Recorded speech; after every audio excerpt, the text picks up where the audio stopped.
We're up 4, coming out of a timeout, 4.5 seconds, and we say the only way we can lose this game is only 2 ways: is if we foul or call a timeout. There's the only way. What do? We execute perfectly. We foul before it comes in, just so everybody stick around.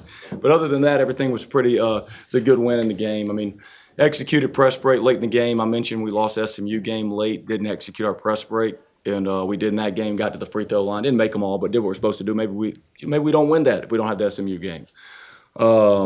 I thought our energy was great. I think the key to this game, y'all can just look out there. It doesn't take a genius to see we're pretty undersized out there on the floor, but we won the rebounding battle. And that was really good to see. I mean, we won 38-30. We had 15 offensive rebounds, doubled up on offensive rebounds. If we can do that, we can compete because we are a little smaller. And our guys really fought. We know that we're going to have to fight so hard to overcome our size that our guys probably won't be able to play really long minutes at a time. And so that's why we were subbing so much, even to give someone a quick blow.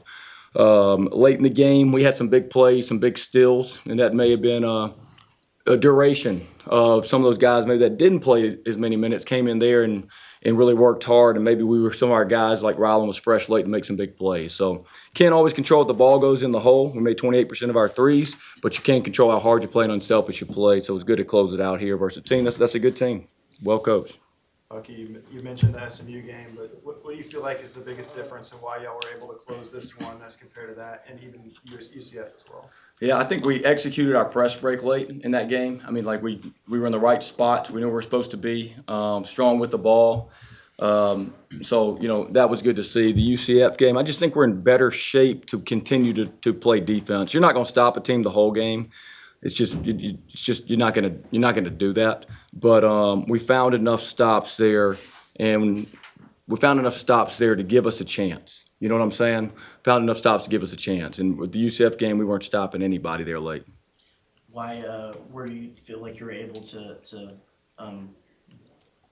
be so effective down low against a bigger team like that? Especially, I know up until late in the second, y'all were up in points in the paint as well.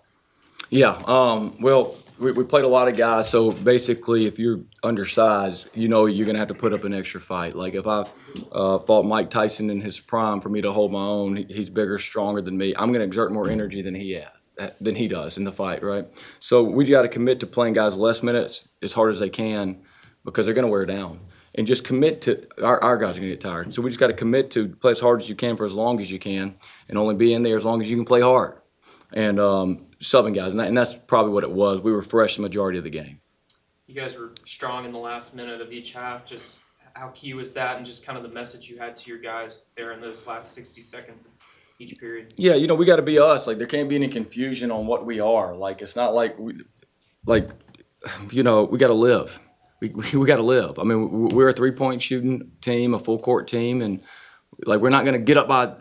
Tie the game up, be like, everybody back. We got to be who we are. And I thought it helped us, play to our identity. And I think that's why in the last minute of those halves, I think we had some guys in there that had a motor going and made some great plays. What have you seen from Ollie these last 3 weeks in particular where he's been able to really up his play and performance? Yeah, he's just got his confidence going right now. I mean, he was a 17-point scorer in mid-major basketball. And, we know with McKenzie how different people are going to have to step up. And tonight it was his night, and he really stepped up on both sides of the ball. AG said he called out the half-court LSU as it was happening. Were you kind of surprised they went with that? And what does it say about him that he was able to kind of see that right away? You talking about our alley-oop or their? Their alley-oop. Yeah.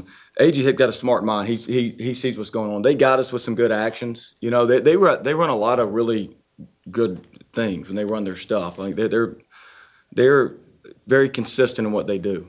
And AG's got probably he's about 50 years old. His eyes have seen it all. But he's got veteran eyes. You know what I mean? He's got veteran eyes, so he usually sees the game before it happens, and he's the loudest voice. Is that why y'all appear to be looking for him there in that down the stretch? Yeah, so number one, he came back in the game, he had 4 fouls, so we had to be willing to throw the ball inside to AG, even though he didn't have a size advantage. I just don't ever count him out. Charles Barkley didn't have a height advantage, but he was a problem down there. And we just can't forget that. And I think we kind of probably got away from that too much and didn't explore the paint enough. how big was knocking down some free throws, and was that everything you imagined for the first SEC game of the season? It was good. We made free throws. We could probably shoot them even better than that. But, I would say the keys in my mind, I don't mean to keep bringing this up because this is no deal, but when Mac went out, we knew that we had to play smaller. We knew the problems with playing smaller were going to be rebounding and finding ways to just not be a perimeter team and get to the free throw line.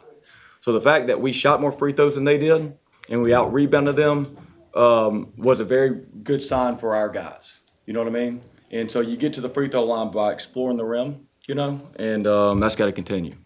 What were some of the breakdowns in that kind of 6-minute stretch there late in the second half where you guys kind of went out with the field goal and they were able to go on the run? Yeah. Well, we went empty. I think our offense really, obviously it's easier for them to play offense on missed shots. We went empty a lot of possessions. And they got us with some actions. We were switching a lot, going back and forth between switching and not switching. We confused ourselves a couple times. But, I mean, they're really good at dialing their stuff up. You know what I'm saying? Like, they're more of they have total clarity on what they're trying to do with their sets and their actions. And it's different because we're more random in what we do. Theirs is more structured in what they do. And so, they're going to get you. They're going to dial some up on you. But you just got to limit them as much as you can.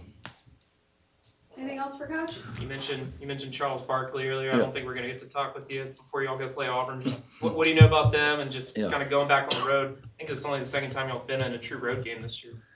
I guess it is. Yeah, because of neutral site games. Auburn's good. It was really like crazy watching our end of our game because I don't know if y'all saw the end of Auburn's game. I mean, Georgia literally is in the same spot where it's just like no timeout, no foul. They foul a three-point shooter, and it goes to overtime. And I sit there and think, man, and I told someone I was watching a game with these poor coaches, this is why we're going to live to like 55-year-old because stuff like that. And I come out here and we do the same thing. We foul somebody in that spot, But they're long, they're good, really good at home. I think their students are back in. Very solid team. I mean, they run man, run zone, big, athletic, good one-on-one players. And obviously they'll be hungry after, losing a close one. I'm assuming they end up losing it, right? Yeah. So. Bucky, how big is this win? I know it's only the first game Yeah. of the conference season, but the fact is that it is the first conference game. Well, they're a good team. I mean, they're a top 25 offense. They're good. Obviously we're both without a player today. So they'll go on to win some big games. Not the easiest matchup, but I say this that the route to give yourself the best chance is to take care of business at home. And we really appreciate those who came out. But we got to make Reed Arena, we got to make it not a 3-point advantage. Let's make it like an 8-point advantage.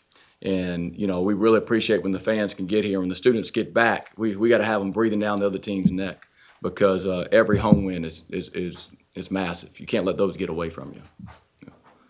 All set? All right, Thank y'all. you guys.